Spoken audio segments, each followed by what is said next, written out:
Welcome to the Tourpreneur podcast. Travel industry veteran Shane Whaley will take you on a journey with fellow tourpreneurs, sharing their tips, ideas, insights, and success stories to inspire you to make your tour business the best it can be. And now, here is your host, Shane Whaley. Welcome to Tourpreneur, Renee Ventrice of corkandkegtours.com. How are you? I'm fantastic, Shane. How are you today? I'm excited to chat with you. I'm excited because this is the first interview I'm conducting of 2022. I really missed these episodes where I get to really dig into Tourpreneur's story, how you started the business, how you grew it. And we're all learning by listening to each other's stories. Because as you well know, there's no university where we can go and learn tourpreneurialism. I just made a word up there on the fly.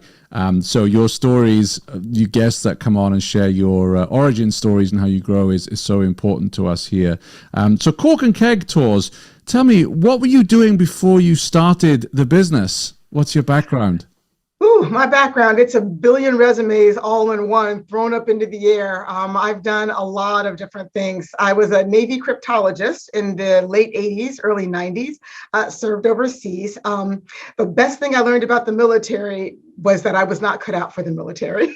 So being an entrepreneur and then also being a sailor, they really conflict. Best decision I ever made. I love serving my country, but it definitely was never going to be a career. After that, I had my son. He is 23 years old now, and also just started doing jobs that just, whatever came along. I didn't know what I wanted to be when I grew up. So I just kind of took different jobs here and there. And there is a common theme of sales, marketing, and business development, no matter where I went. So I was in, for example, luxury travel before Airbnb was a thing. Yes, I'm that old. I sold, luxury memberships into this, travel trading group. Mm-hmm. I've also sold magazine subscriptions and daily deals.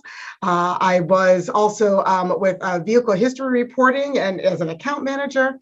The biggest gig that I had before I started my business was as the director of a mobile pet spa and pet sitting company.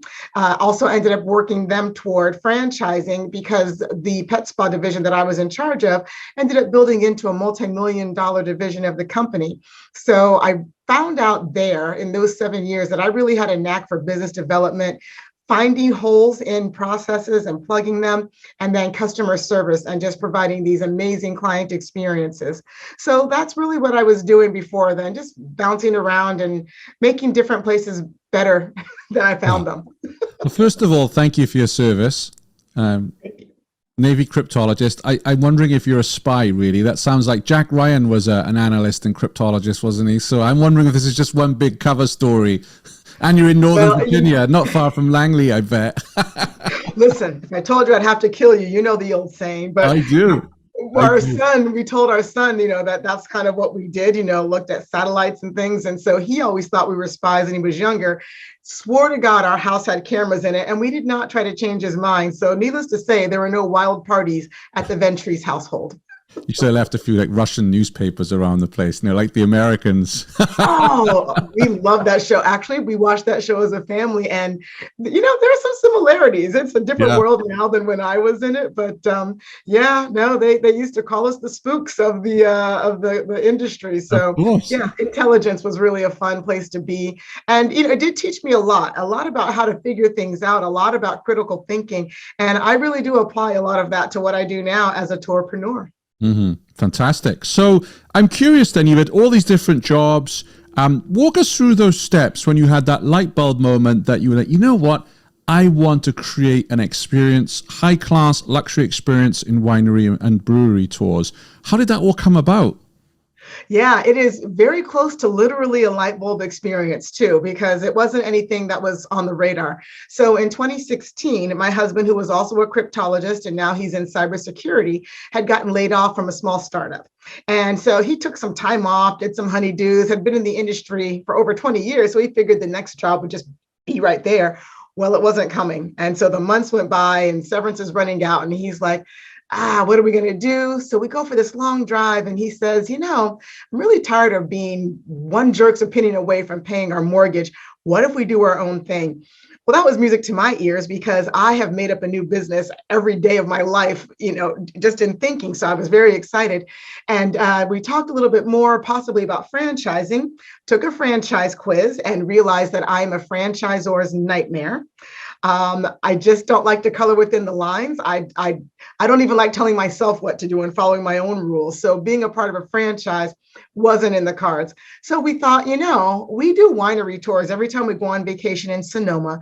Absolutely love the company that we work with, but no one in our area of Virginia does tours that way with the whole full concierge service, the backstage, access, the access to winemakers and real wine education. So we thought, let's do that.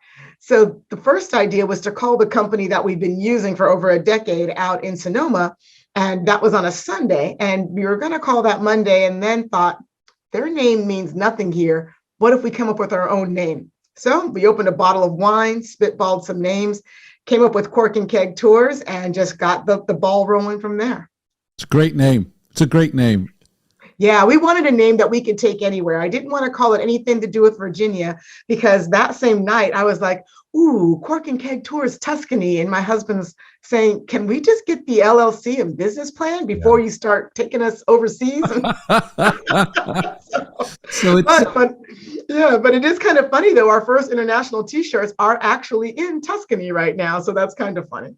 It's interesting to me that your partner, your husband, works hard to keep your feet on the ground, Renee. Is that fair to say? It is not only fair, it is 100% accurate. So we like to say that he is the brake and I am the gas in the relationship as it applies to cars. But I really am the go, go, go. And he's like, okay, we can do that. But hey, is it realistic? And what's the budget? And so we're very much yin and yang in our relationship, both in life and as business partners. I own 51% of the company. Don't get that twisted, but we really do offset each other well. With me on the creative side and him on the realistic side, it keeps us from doing the wrong thing and trying to expand either the wrong way, too quickly, or just, with reality and checks in place. Yeah, absolutely. So we're going to share 3 of your top learnings. I'm sure you've had a ton more, but we'll keep it at 3. And one of them was market research. And the question I'm always interested in asking tourpreneurs is, okay, you have this idea, wine and brewery tours. How did you go about researching whether that business idea had legs? Yeah, great question. And that's something that so many people in our hospitality and tourism industry here don't do, and they end up going out of business. So when we had the idea in November 2016, low season here because it's very cold in Virginia, we went with a little book, well, big book now, and went to every winery and every brewery when it was not quite as busy. And we introduced ourselves to the wineries, to the breweries, the brewers, everyone, and said, hey, this is what we're planning on doing. What is it that you absolutely hate about tour groups coming to your winery or brewery? So their demeanor changed when we asked that question, because when you say you're going to do a tour company with groups, there's this pushback like, oh my God, a bunch of drunks rolling up in a van to my beautiful winery. I do not want any part of this.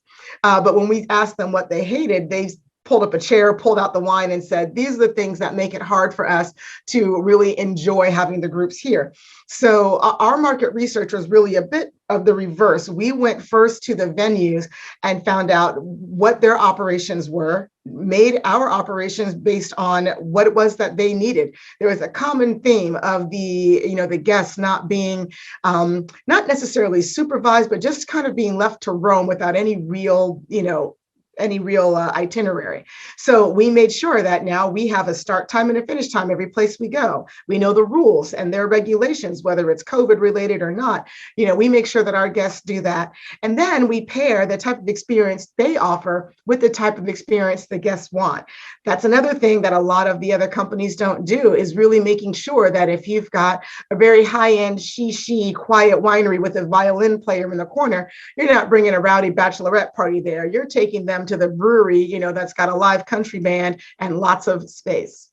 Yeah. So that was the first thing that we did for our market research, to see if anyone else was doing it. Took a few tours and they were fine, but they didn't exceed our expectations. So So that's what what were our you goal looking was. for? Sorry to interrupt, but what were you looking for when you went on those tours? What weren't they fulfilling as far as you were concerned? Yeah, so what we were looking for was someone to make the reservations for us, to figure out what kind of places that we wanted to go, and to, just to kind of keep the experience going, to make sure that we were, on time with wherever we were going next, and just giving us a full day, like an all-inclusive experience. What we found was we had to make our own reservations.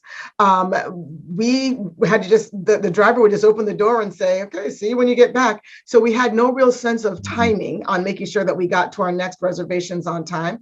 One place we went to and chose didn't know that we couldn't even do reservations. I mean, it was just, we had to do way too much planning. So we were looking for someone to plan for us. That did not happen. We took one where the planning was done for us, but what wasn't done was making it so that we had more of an exclusive experience versus just bellying up to the bar, with general population, gen pop, and just kind of being one face in a crowd. So we wanted exclusivity, didn't find that. And the final thing we were looking for was a really personalized experience. We didn't know what that meant until, again, we went to California and were able to play our own music on one of our tours. And so we were like, oh, how cool is that? Playing all your own favorite music, things along those lines. So exclusivity, personalization, and concierge services were the three biggies that we were looking for, and couldn't find all three of those in one place. So we made that happen. Excellent. No, I love that. I love that you went and did that, detailed market research of what's currently out there and what the gap is, and what's out there today and what you feel you can do better, because I think that's so important. And then in terms of the demand, how did you know there'd be a demand for the tours? Oh, yeah. Well, so our biggest demographic is our own. I'm 51, and people our age are empty nesters. Our kids have gone off to college or are in high school and able to, not need babysitters anymore. And we're looking for things to do, with friends. And our wine region out here is simply beautiful and growing so much. So we knew that the number of wineries was increasing. And we knew, in talking to our friends and what we wanted to do for entertainment, it was out there. So in polling people and talking to all the different people at the schools and, in our social circles, and finding out that all of them were like, yeah, we wanted to rent a limo and go to wineries, but we didn't know which ones to go to. And it just seemed like too much work. So we just took a cab to one winery, drank there all day, and came home. So we realized at that point there really was a need. Some of the other companies that we had talked to were actually like, oh, join our company. And knowing what I know about myself working for somebody else, I knew that wasn't going to work out for either of us. And it kept on growing. Like, we kept our ear to the ground and found out that more wineries were planned, more breweries were planned. I joined the Agritourism Council in the area so I could learn more about what our rural tourism was all about. And sure enough, it was just on an upswing. And very few places were doing anything about that as far as bringing people out to our Western region. So we just saw the writing on the wall. And we also did the research in depth. By that, I mean, we drank all the wine and drank all the beer so that we could be subject matter experts on what people would enjoy at different spots. So it really does. It just makes it so that people feel very, very comfortable trusting us with a special day. What year were you founded? When did you start your first tours? 2016 was when we founded the company, and 2017 was the very first tour after we had the van customized and fully ready to go and got the marketing to the point where our calendar was filling up before our van was even completely built out. Sure. So let's talk a little bit about, you've got the idea, you've gone and done your market research, and of course the next thing that you need is cash. Like you say, you have buses involved in marketing. So how did you fund the business starting out? Yeah, we got a VA loan, and we worked with the Small Business Association in our area to find out exactly what we need to do it. Had to jump through a lot of hoops. It's kind of funny. They tell you that, yeah, you can get a loan if you have this much money. And I said, well, if I had that much money, I wouldn't need a loan. Yeah. So that was kind of difficult, but being military veterans was very helpful. Also having, good credit scores and had some money in savings. So we went about it in that way, kept everything very low. Really, the only overhead was the van because we decided that I was going to do everything else. So I do all the marketing. We don't pay anybody to do our marketing, our social media. I built our website myself. We did everything we could to really keep all of those costs down and just focus on, all right, here's how much it's going to take to get a van.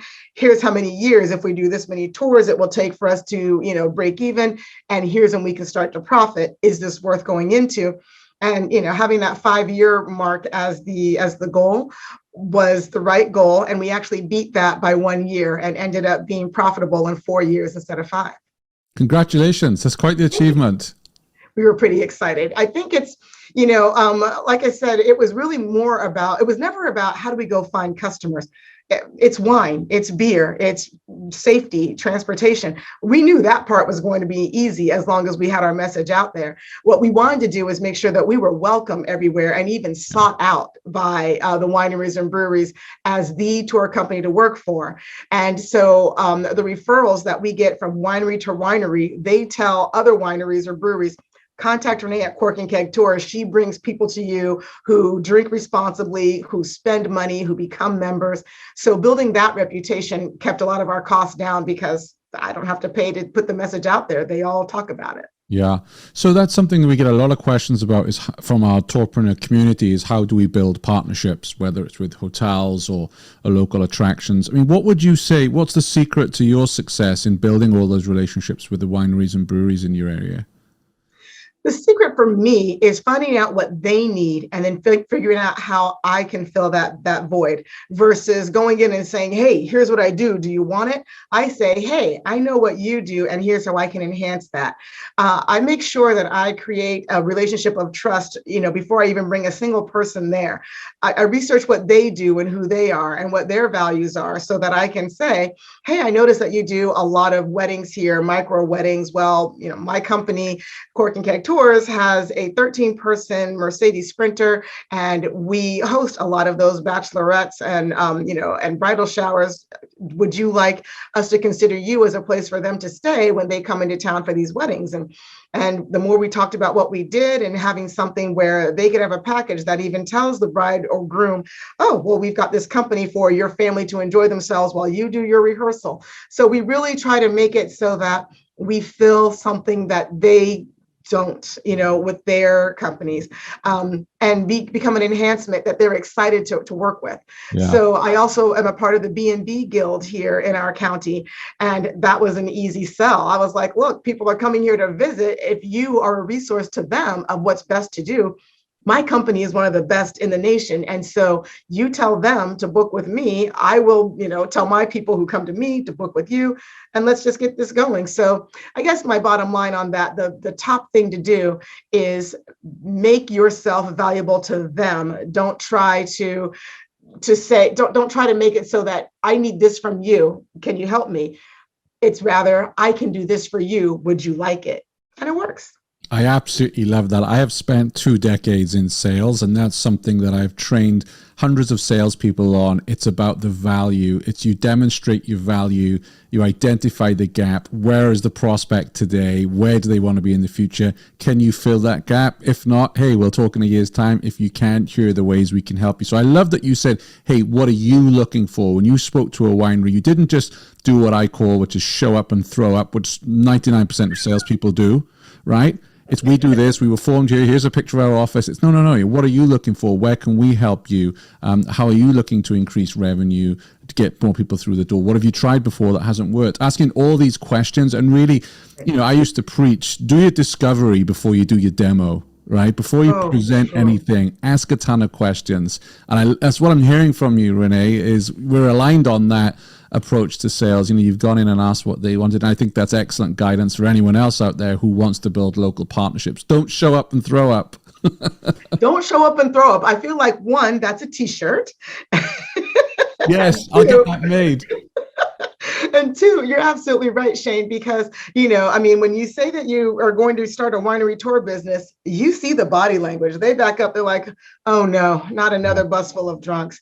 But when we walked in, First of all, we walked in and we ordered wine, and then we introduced ourselves and said we'd love to speak with the tasting room manager. We didn't go to straight, where's the owner, type of thing. You talk to the person who's really going to be working with you. You also make friends with that tasting room attendant, because guess who it is that's going to be taking care of your guests and who's going to greet you when you come in. So one of the things you notice on our TripAdvisor and our Facebook and Yelp reviews is people say when they show up, they are VIPs. Like every time we walked into a place, the manager would come out and greet Renee and Don by name. And we just walked in and walked past people. People thought we were celebrities. I mean, these are quotes from some of our reviews.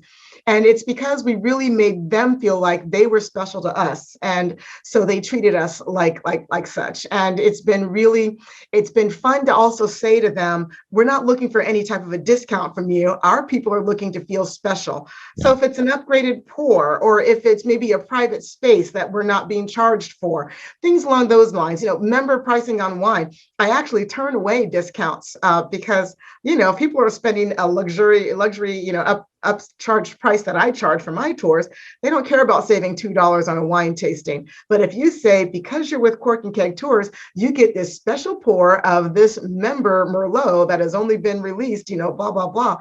That makes people say, oh my God. So now my guests feel really special. The winery feels like they're making people feel special. So now the guest and the winery, now they're attracted to each other. And we just sit back and reap the benefits.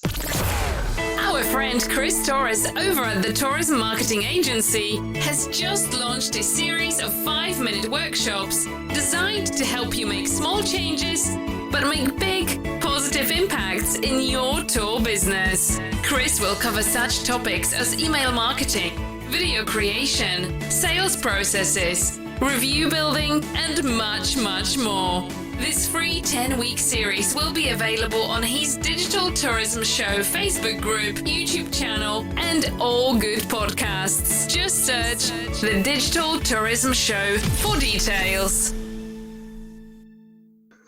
A lot of gold in what you've just said. A lot of gold. Don't always go for the discounts. Go for the premium service. Absolutely.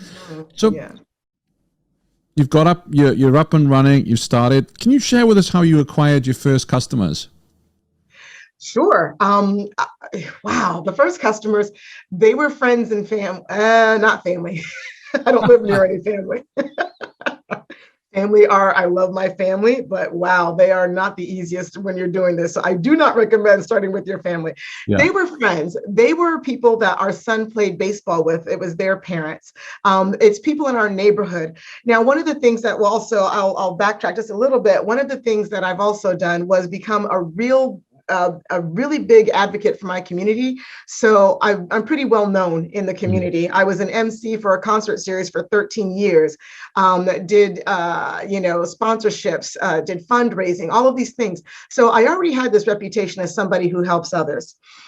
So when I started my own business and said, oh my gosh, I can't believe it, I'm getting ready to start this. And we are looking for our first group. We did it at a special, we called it the maiden voyage, rate. So it was at a lower rate. And when they got onto the van, it was easy to get full, 13 people. It was just a no-brainer. So when our friends all got on the van, we're like, okay, listen, you got this special rate because you guys are part of our marketing team. So as soon as this tour is finished, we need you to come back to our house, have another drink, tell us what you loved, what you hated, and then tell the world what you loved, and just tell us what you didn't like. And it really did work because we got reviews instantly, honest reviews from people. We got feedback that helped us to tweak doing it better. And so as soon as that happened, the more tours just started coming and coming. Also, our industry really is a sexy one. I mean, it's a luxurious, beautiful Mercedes Sprinter with a nice sound system. We also were doing custom slideshows where people could send us pictures and we would let their pictures be a part of the journey. So making sure that our differentiators were out there along with the basics. Safe travel. We know where the wineries are. We know where the breweries are, and we'll make your reservations. Piling onto that, all the things that make us different that no one else was doing. the customers came, and we just had a responsibility to always give them a 5+ star experience and then ask for those reviews and referrals. I can't stress that enough. If you don't ask them, they'll have a great time and they'll tell a few friends, but they won't necessarily go online and sing your praises unless you say, I'm so glad you had such a great experience. Would you mind telling me anything that I did wrong and telling the world everything that I did right? And then they're like, oh my God, you did everything right. I'll tell the world. And they do the review, and there you go. What was the most surprising bit of feedback you got in those early days? The biggest surprise that we were like, no, thank you, was, and we'd like to do it in that third winery voice. You know, she need a deal, which is how they always start the conversation. You know, she need a deal. You need a stripper pole in your van and you need a popcorn machine. And we're like, liability and mess, greasy fingers all over our leather seats, hard pass. So suggestions like that have been just ridiculous. We're like, we'll take that under advisement. Thank you so much. Yeah. So those were the bad ones, but the most surprising good one, which every day I kicked myself not having thought of it myself, was our first guest to do 6 tours in a row, which, by the way, she did 6 tours in less than 3 years. But we were talking about what we were going to give her for a special gift. And I was like, I don't know what it is yet, but it's going to be great. And she's like, well, I hope it's a wine charm, because that would be awesome, having cork and keg tours every time I open a glass of wine or a bottle of wine. And I was like, wine charms, she's a genius. And so we actually, our very first wine charms, they're better now, but our very first wine charms were actually a suggestion from a customer, and we took it. And so that was one of the best things we ever found out, was some different ways to make our swag sticky, and doing things that people would use, over and over. Did you change or pivot the experience in any way? So those early days, right? Let's say the first year, you've gone out there, brand new industry for you. You've delivered the tours, and then after that year, did you think, okay, or based on feedback or things you experienced yourself, did you pivot the tours experiences in any way? We did. So after the first year, we really looked back at some of the things that made it more challenging for us for operations, and we streamlined operations and got a better booking system. And by better booking system, I mean we no longer used a Word document and an Excel spreadsheet. Yes. So we invested in Schedulista as our booking system, because we were still very small. We still use them to this day. But so we did that to make it easier on the front end. And then we thought about what friction did our clients, come up against when, they were on tours? What could we do better? What we found then was, if we were establishing that private experience with the winery on a bigger basis versus just per experience, we would be able to go in and know that that's what we are going to get. So instead of going to the winery and saying, hey, if you guys have the private room available, we would love to have that. Instead, now that's part of our reservation, where when Cork and Keg Tours calls, they reserve that private room for us and we get it. So back then it was more ad hoc, and we made it so I call them my partners in wine, partners in Stein. And so that upgraded experience is already teed up on the books. So that made it a lot easier for us to give a better experience to our guests. We also, our biggest changes came, we added offering catering. We had a few tours where they didn't serve food at the winery, except for the regular, winery charcuterie fare, but it was just small pickings. And so we thought, if we had this upgraded lunch experience, we could really make it special. People will look at us who aren't a part of it and wonder, how do I get that? That's what I'm always all about. I'm about servicing those guests, but also in a way that makes people who aren't my guests envious. I like to create FOMO. So we started working on catering with some different companies and did these beautiful layouts, beautiful spreads, made a great partnership with some wonderful restaurants whose clients then became our clients. So we added that. And then the last change, the biggest changes came with COVID. In 2020, when we had to shut down from March to June, we were thinking about, okay, well, since we're closed down, let's keep the marketing train running, because it's going to come back. And when it does, what can we do better? We ended up adding karaoke and decorations to our tour experience. so that the journey was a part of the experience. And total game changer. Now, others are trying to copy it, and I welcome them to it, imitate, but they're never going to be able to do exactly what we do. So that makes us really different. And I think this is the one this is what's going to work going forward. We're only going to get stronger on the back end, but the front end of what we do has become quite turnkey, and guests seem to love it. Well, that was your second key learning you wanted to share with us, which is remove friction. So you talked about booking platforms. Which one did you move to? Which one did you use after pen and paper? Yeah, after that, Schedulista. They're small, and it's not anything fancy, but it's customizable. And it's really, I've learned a lot about what I want and don't want, what I need and don't need in some of these booking systems, which is one of the reasons I haven't left them, is because they do provide 90% of what I need. I have a few would love to have that I'm actually talking to them in beta testing with. So yeah, I like the fact that they're a smaller company, that they're very interested in growing and helping me to grow as a company, taking suggestions and making it easy for my client to literally pick a date, pick a tour, pay for it, off we go. So yeah, I really do like them a lot. What else do you need on top of that? And I ask that question just because there's 160 plus booking platforms out there. And I ask every single one that I meet, so what's your superpower? Like, what are you bringing? So what would you like on top of that rates and availability with your current provider? I would love a system that can help me manage, be my CRM and booking platform, so that I manage my clients from prospect to follow up, and beyond the tour.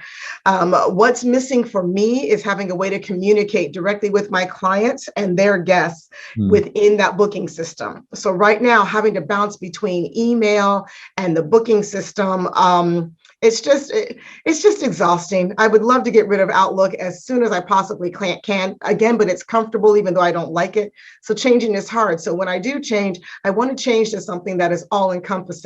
I would love something that helps me to manage my team members, manage my assets so that they can put in their availability. And as they get more popular, people can book them, directly through the system to say, I loved my tour with Vince and Catherine and I want to book them again, So I'd love to make it so that that's something that's coming in the future.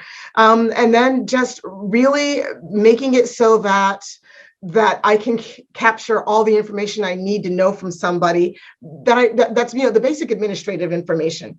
Not just, I want to make sure that I keep the personal aspect. So I don't want a system that asks them all the questions that I ask in order to make their day special. I'll give you an example.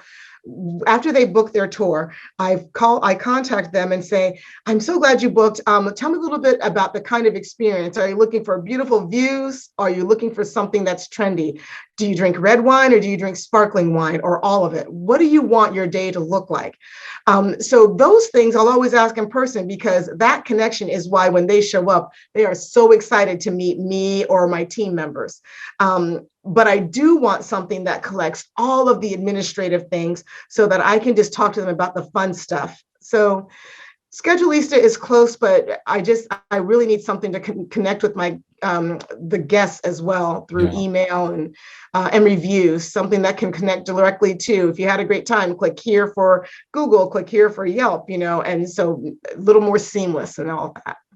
Well, I would ask our listeners, when we post this on our Facebook group, or even drop Renee an email, if you have a system that ticks all those boxes, and let us know, because that's how we learn. We learn from each other. There's so much great tech out there, but it's a headache. Like I say, there's 160 plus platforms out there that all offer great things, but to find the one that ticks as many boxes as we need, it's a real headache, isn't it, Renee? It is so hard because, I spent a lot of time, with two different reps putting together the system, in a testing phase. And when we got to the end, hours later, it still didn't have enough to make me want to change. And I felt bad for the sales rep because, it took a lot of their time too. But listen, you've got to do everything that I need for me to make that big leap and change over. So I was hoping to get that done this month even, and I'm still looking, but But yeah, it's really important for me not to add to my administrative load either. You know, when this business, if I sell this business down the line, I need to turn over something that is very easy for, whoever takes it to run on the admin side. And then also for the customer to say, it was so easy to book. It was fantastic. So it's going to take a really special system to change, make us change.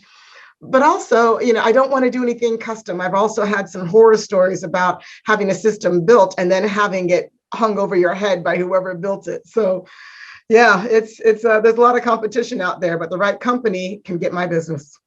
And if they don't show up and throw up, if they actually asked you that, what do you wish your booking platform could do today that it doesn't? Then you can, get the answers that then they can say, oh yeah, we do that, or you know what, we don't, but here's a company that does, etc. Right. Well, the worst are the ones who say, yeah, we do that. And then I go through the whole process and they actually don't. And I have to do this whole workaround to get what I'm asking for. And I said, that's what I'm doing now. That's exactly what I told you I didn't want to do. So now I'm closing the book on you because I can't trust you. So exactly. Yeah, exactly. So any ResTechs booking platforms listening, you've got a bit of gold there from Renee about to run your sales teams. So you've got your first year, right? So you got the feedback and you're building your tours. So after that, it was all easy, or? It wasn't all easy. The hardest part that we found in year 2 was we got so busy that we were working almost every weekend. We were going up to 21 days in a row without a day off because remember, in years 1, 2, and 3, we both still had full-time jobs. Oh, I forgot to mention that right after we got the LLC and bought the domain and started the company rolling, my husband got a full-time job, like literally the day after we signed all those papers. So he worked full-time. I still worked full-time. So it became a weekend gig for those first few years. We did what I call outgrowing our stretch pants. And we ended up having so much business, we weren't able to handle it. We were turning away, as of last year, we turned away more than twice as many tours as we were even able to do. Wow. So the easy part was getting the customers. The hard part was committing to working all of those days. And then also juggling, working 9 to 5 and then working 6 to 10 on the business. So it's not that it was simple, but it wasn't easy. And we learned by year 3 that it was time to grow. It was time to figure out either we're going to grow this or we're going to sell this. So I was being mischievous there because I know it's never easy, but sometimes as tourpreneurs, we make it sound easy and it really isn't. Yeah. So talk to me about that. So you got those growing pains, you're in year 3. What decisions did you make then? So in year 3, so year 3 was 2020. So it's 2017, 2018, 2019. So at the end of 2019, I left my full-time job. Didn't leave my full-time job necessarily to go full-time with Cork and Keg Tours, but because things were going so well. And, I was telling some friends that I was going to look for a job. Everybody, including my family, was like, why wouldn't you just do Cork and Keg Tours full-time? It's going awesome. And I didn't know that I could, I didn't know if I was going to be able to replace my full-time income with my little side gig startup company. So I was like, well, I'll give it a try. And then that November, we had our biggest month ever. And we realized that the demand was out there. We could do it. So February 2020, we thought, let's look into franchising or buying a second vehicle. And we all know the bad thing that happened on March 2020. Yeah. So that really put things at a screeching halt, but it was the universe looking after us because the way that we had thought was the right way to grow wasn't. So when we decided it was time to grow, I started doing weekday tours. I started doing more of a corporate approach so I could get some tours during the week, and then maybe we could take off a weekend. But we were still getting so many requests. I was doing Thursday, Friday, Saturday, Sunday. And then that didn't leave me that much time to do all the planning and all the back end work. I'm still the PR person, still the social media marketing, still the one taking pictures, managing the website. So we talked to a few different business coaches and thought, okay, maybe we do need to franchise this because I think I'd be a good franchisor, just not a good franchisee. So we thought, let's do that. And then we looked at the expense of it and thought, well, maybe we should hire employees. So I'm talking to this business coach and he's like, well, listen, it's going to be a headache either way. So you can either have a migraine as a franchise or a headache as an employer, but one way or the other, you have to grow, with other people.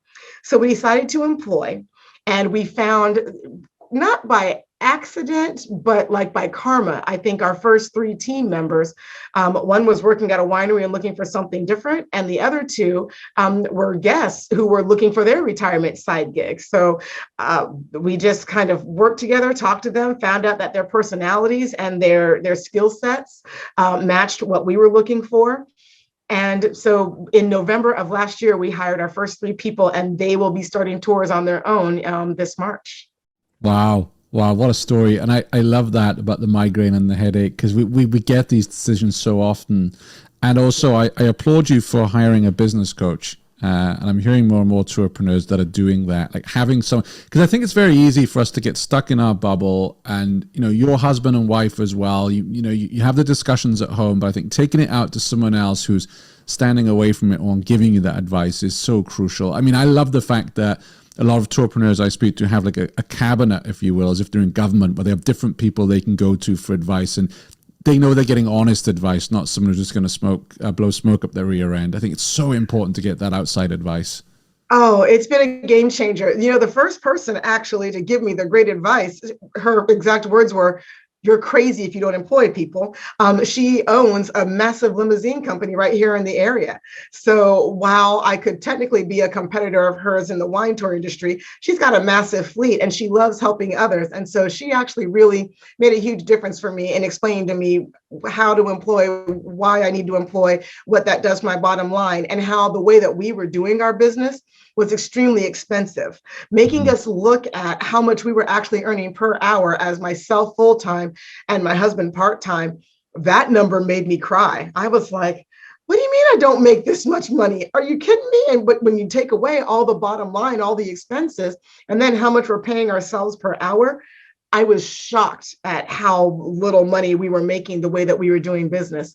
So when we changed our tack, when we changed the way that we were doing things, cut back on our costs, and then employed people, and then looked at, okay, based on doing this many tours a week now with this, these additional folks, how much more we can do, we're probably going to double our income this year and make the valuation on the company much higher, so that if somebody is interested in, either investing or becoming, a buyer of the company, we've got the numbers to back up not only the valuation of what one van can do, but what buying a second van could do to really make this work well. And that's why the booking system is so important, because if I'm doubling my output, I cannot double my back end work.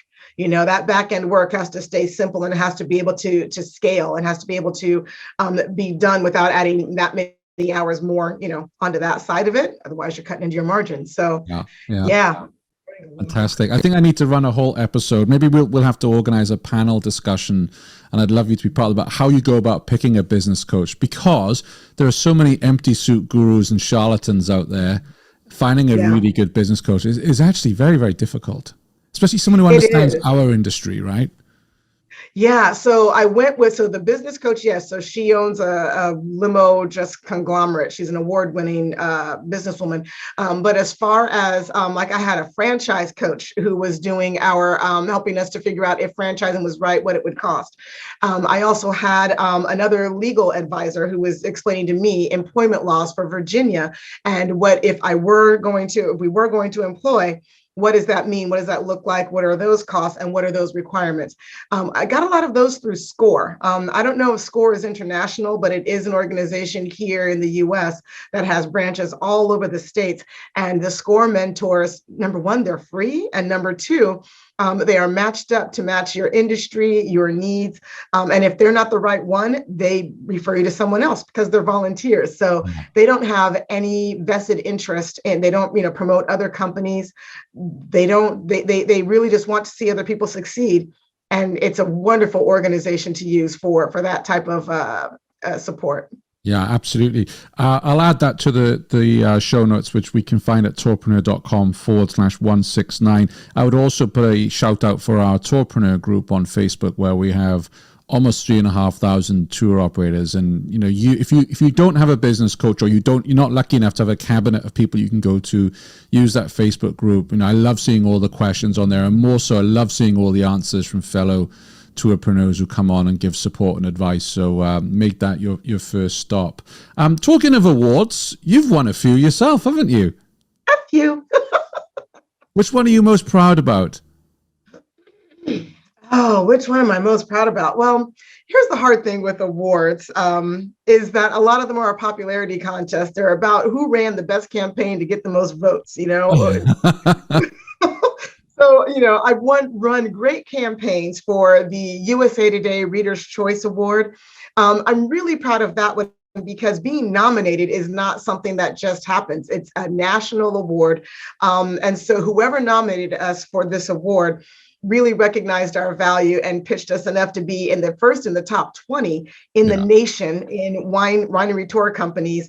Only one of two in Virginia and the only one in Northern Virginia. So somebody believed in us enough to say, wow, this plucky little one vehicle company deserves a shot at the top. So in 2020, we took number 3 in the nation. Only 2 companies above us were both old California companies, and then number 7 in 2021, which I'm still really proud of because we were the only company in Virginia ever to be in the top 10 in those 2 years.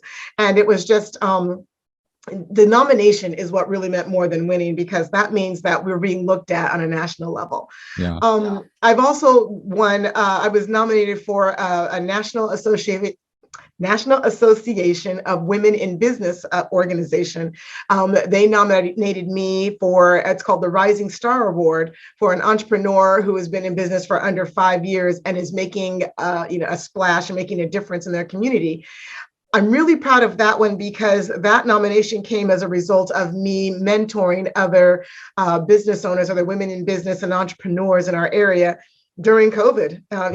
Like I said, my business couldn't operate. So during that time, I started showing other entrepreneurs how to get successful with their social media and their marketing, helped some businesses to launch really successful businesses. So with that award being nominated because of those works, even though it's not as well known, I'm really proud of it because it was a nomination and a win because of what I've done for others, not because of being able to run a really good campaign. Yeah. Which I'm going to do again this year to win because I'm so competitive. But yeah, that was a big one. Great. What do you think is the biggest driver of growth for your business? So are you working with any OTAs, or what sales channels or marketing? Where do you think most of your growth is coming from? Yeah, it's organic. I spend very, very little money on marketing costs and marketing costs for advertising, things of that nature. I don't spend a lot of money on that at all. I put more of my marketing into philanthropy. So I grow by being a part of the community and being out there talking about ways to improve your life, but not necessarily pitching my tours. My tours become something that they bring up and I'm like, oh yeah, you should totally take a tour. It's a great way to get away. But here are some things that you can also do in our county. So, by kind of taking the attention off of what I do, but more of what I know as a resource for the county, has made it so that other people talk about our company. And so our growth comes from minions of people and past guests and people who aren't even guests, but who just love our business model, talking about what we do and referring us. I don't use any OTAs. We do all of our booking directly through our website only. And we get most of our leads from Facebook.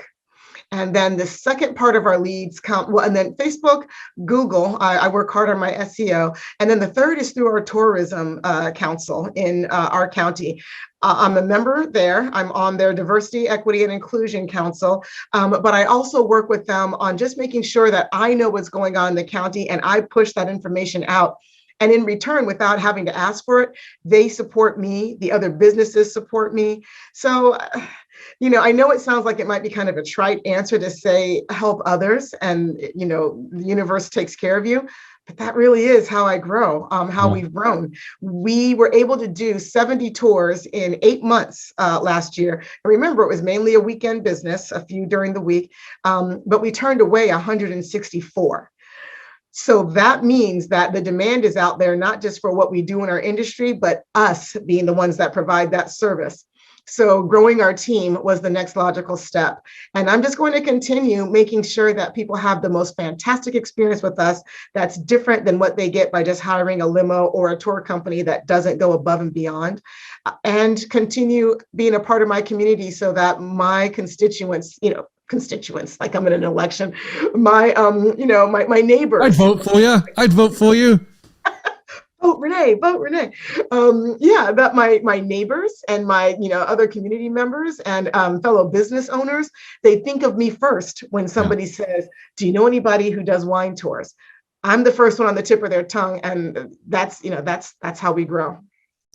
I just want to wrap up this interview with a couple of last moment questions. First of all, if I could put you in a time machine and take you back to the beginning of your business, your tour business, what would you do differently based on what you've learned over the last 5 years? I might have bought 2 vans at the same time and looked for, so I get to know what I know now, right? Yeah, absolutely. Okay, I would buy 2 vans and I would have already had a team when I started. I would have just flooded the wineries with weekend tours on one side and weekday tours. I would go after corporate events and I would do a lot more networking with the executive assistants versus trying to find out, who owns a company or this manager or that manager. So I would go back to the gatekeepers as my first line. I wouldn't change anything about our market research. I think we did bang up, fantastic job at that. And that's why we are partnered with, more than 80% of the wineries and breweries in town. The others that we're not partnered with, we don't try to be partnered with. But I wouldn't change that, but I would definitely have started bigger. And I would have made my 5-year plan in year 1 instead of in year 3. Yeah. Sound advice.